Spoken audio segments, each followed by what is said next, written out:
Bonsoir et bienvenue à notre moment de mardi méditation. J'espère que vous allez bien. On va passer un moment autour de la parole ce soir comme convenu. Nous sommes à quelques jours de la Pâque et je suis toujours excité à l'idée de la Pâque, au message de la Pâque, parce que la Pâque, c'est la fête la plus importante, la fête chrétienne la plus importante. Sans la Pâque, nous ne serions pas là, donc je suis un peu excité à cette idée d'avoir la Pâque. Et d'ailleurs, ce dimanche, si les conditions le permettent, avec toutes ces mesures, on se retrouve pour un message autour de la Pâque. Bref, dans cette même excitation, Dieu m'a dirigé ce soir dans un passage. On va le prendre, il se trouve dans Jean au chapitre 11, à partir du verset 47 jusqu'au verset 53.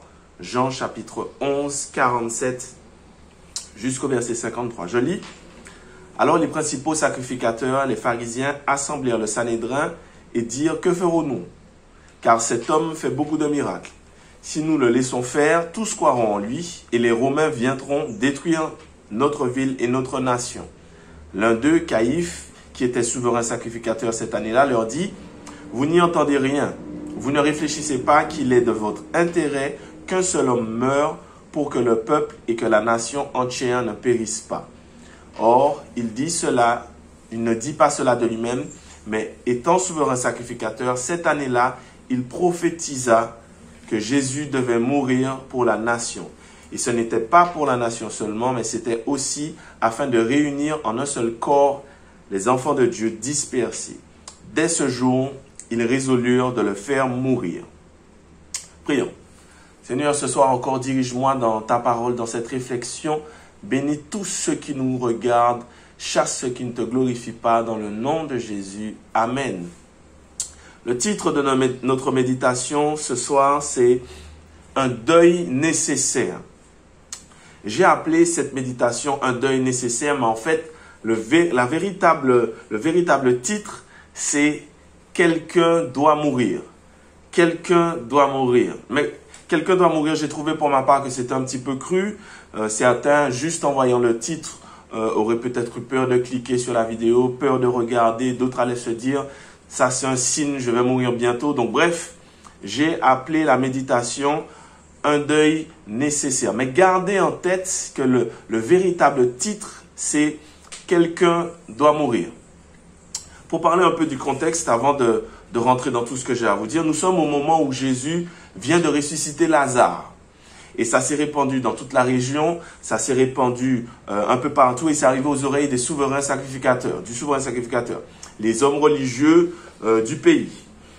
Et on comprend que c'est à partir de ce moment-là que ces religieux, ces hommes religieux juifs vont décider de tuer Jésus. Caïphe va dire, pour finir avec cette histoire-là, Jésus doit mourir. C'est dans l'intérêt de la nation, c'est dans l'intérêt de notre religion juive, c'est dans l'intérêt du peuple, c'est dans l'intérêt même de nous-mêmes, parce qu'eux aussi, ils voyaient que Jésus devenait de plus en plus populaire et qu'on les délaissait un petit peu. Donc c'était dans l'intérêt de tous que Jésus doit mourir. L'apôtre Jean, qui écrit ce texte plus tard, va qualifier, même dans le texte, il le dit, que c'est une prophétie qu'il va faire. Il va dire que Jésus doit mourir pour la nation, pour les hommes. Quelqu'un doit mourir. La première des choses que je veux voir avec vous, ça ressemble un peu à une méditation écrite que j'avais faite, mais justement il y a à peu près dans cette même période-là. Les méditations écrites, on venait de rentrer dans le confinement et j'avais fait une qui s'appelait « Il fallait que quelqu'un paie ». Si on prend l'histoire de l'humanité, si on prend l'histoire de la création, l'histoire de la Genèse, en relation avec Dieu, on comprend que les hommes ont fauté et il fallait que quelqu'un paie. Restez avec moi. D'une manière générale, lorsqu'une injustice a été commise, lorsqu'un vol a été commis, un crime a été commis ou même une erreur qui a été commise, il faut que justice soit faite. Il faut réparation, parfois même condamnation pour que justice soit faite. Ça, c'est au niveau des hommes. C'est la base même de la logique humaine. Il n'y a pas photo. Il y a faute, on répare. Il y a faute, quelqu'un doit payer. On a écrasé, il faut payer. Donc, c'est dans notre nature, c'est normal. Eh bien, pour Dieu, c'est pareil. Lorsqu'il y a péché, il faut que justice soit faite. Dans l'histoire de l'humanité, Adam et Ève avaient tout pour ne pas pécher. Ils avaient tout pour ne pas commettre de faute. Mais le livre de la Genèse nous raconte qu'ils ont péché, ils ont commis une erreur, on ne peut même pas parler d'erreur, ils ont désobéi volontairement.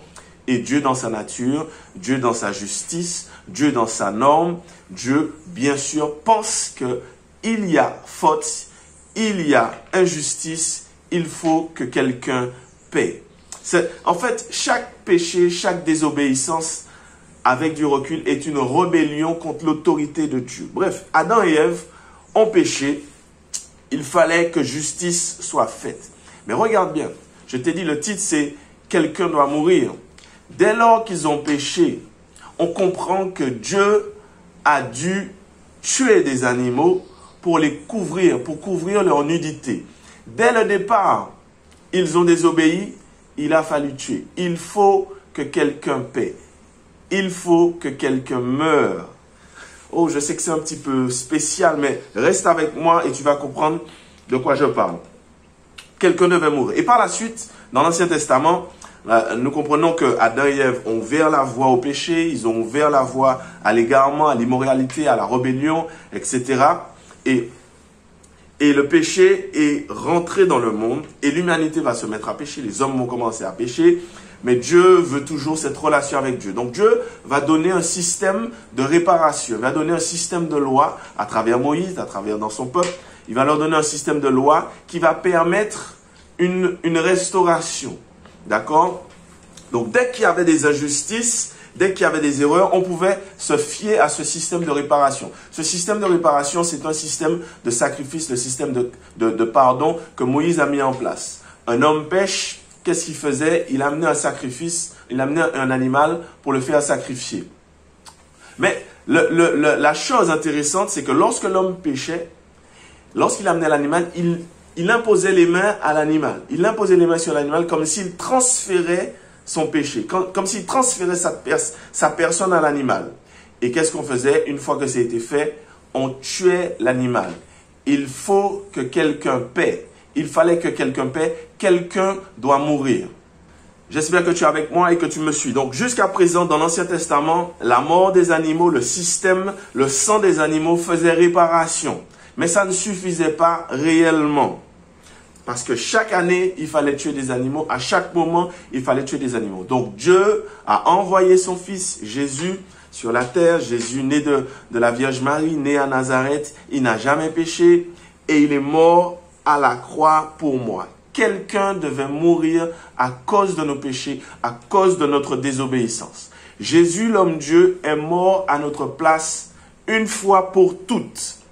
Maintenant, le rapport avec le texte, c'est que les prophètes de l'Ancien Testament, ils ont espéré, ils ont attendu, ils ont prophétisé qu'un Messie viendrait et qu'il nous sauverait.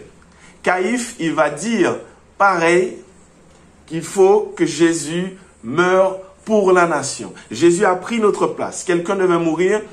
Ah, normalement, c'était toi et moi, on devait mourir à la croix, mais Jésus a pris notre place et il est mort une fois pour toutes. Quelqu'un devait mourir. Ce n'étaient plus les animaux, c'était Jésus, le Fils de Dieu.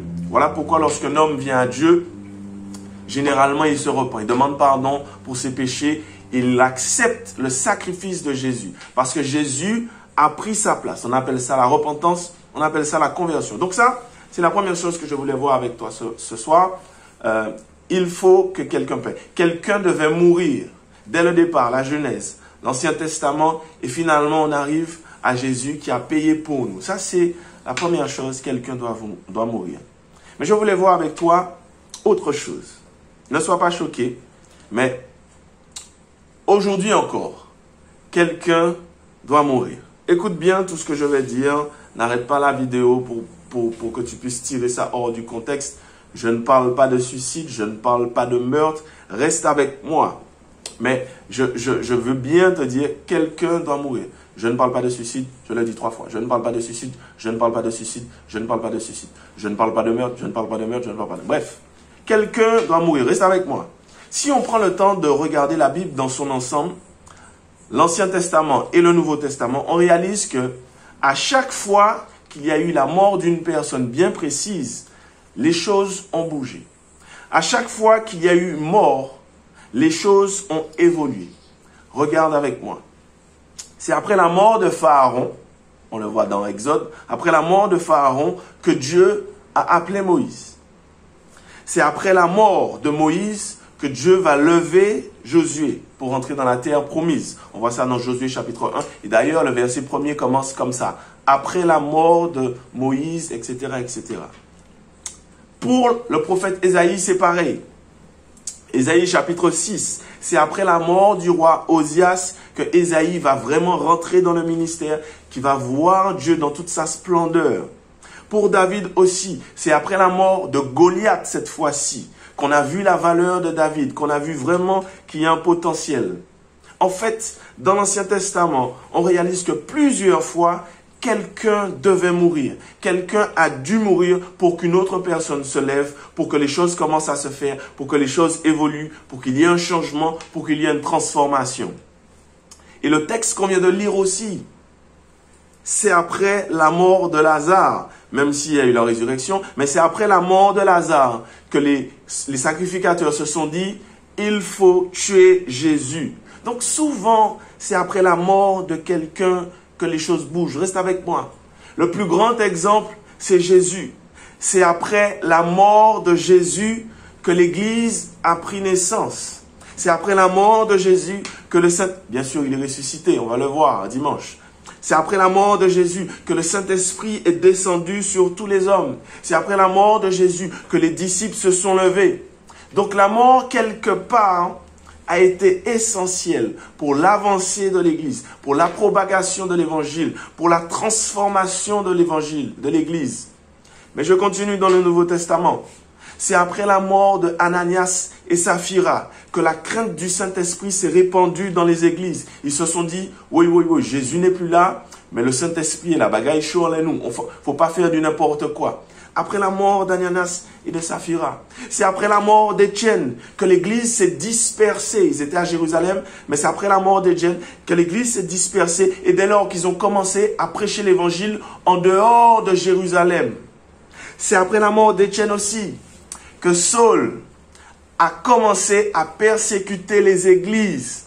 Mais quelque part, j'ai envie de dire, c'est après la mort de Saul que Paul est né, même si c'est la même personne. Mais Saul a été converti, il s'est converti sur la route de Damas. Quelque part, l'ancienne personne est morte, l'ancien Saul est mort. Et l'apôtre Paul a pris la place, le grand missionnaire. Donc, quelqu'un doit mourir.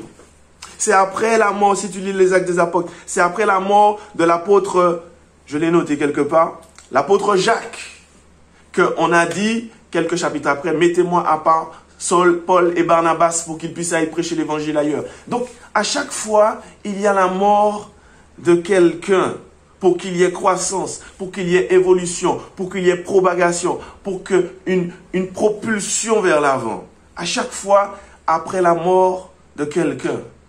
Je ne suis pas en train de dire qu'il faut que les pasteurs meurent, que les dirigeants meurent. Non, longue vie aux pasteurs, longue vie aux dirigeants, longue vie à toute personne. Ce n'est pas ce que je suis en train de te dire. Mais je suis en train de te dire que, bibliquement parlant, à chaque fois que quelqu'un meurt, les choses avancent. Bibliquement parlant, à chaque fois que quelqu'un meurt, les choses changent, les choses évoluent. Ce soir, je le répète, je ne te pousse pas au suicide. Je ne pousse personne au meurtre, mais je pousse à la réflexion.